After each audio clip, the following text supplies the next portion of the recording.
जी हाँ, बिल्कुल। आज दूसरा वनडे मैच पाकिस्तान और न्यूजीलैंड के दरमियान खेला जाना है और इस टीम जो स्क्वाड है उसमें क्या तब्दीलियां होनी चाहिए, इस हवाले से आज हमारे साथ मौजूद हैं senior sports analyst Asif Khan साहब। इनसे बात करते हैं आज के मैच के हवाले से और ख़ासकर स्क्वाड के हवाले से। आसिफ भाई, ये क्या कहेंगे स्क्वाड के हवाले से, आज कुछ तब्दीलियाँ होनी चाहिए टीम में? देखिए, पिछले मैच को अगर देखें तो स्क्वाड में तब्दीली मुझे नज़र नहीं आती। वजह यह है कि पाकिस्तान ने अगर थोड़े बहुत रन्स दिए थे ज़्यादा तो फील्डिंग की वजह से दिए थे।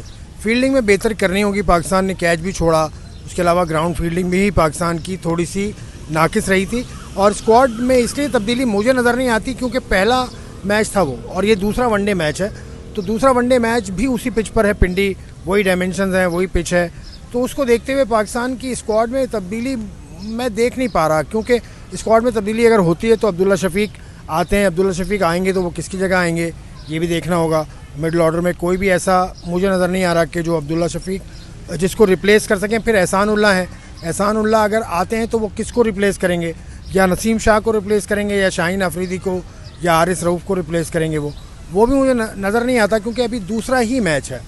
2 मैच हो गए, 2 मैच होने के बाद, 3 मैच होने के बाद जब आपकी पोजीशन बेहतर हो जाएगी या होनी चाहिए तो उसके बाद फिर स्क्वाड में तब्दीली देखता हूँ। बिल्कुल, स्क्वाड में तब्दीली देखते हुए नज़र आ रहे हैं। लेकिन शान मसूद के हवाले से अगर हम बात करें तो मुसलसल वो बैटिंग में परफॉर्म करते नज़र नहीं आ रहे। आसिफ साहब से यही बात करते हैं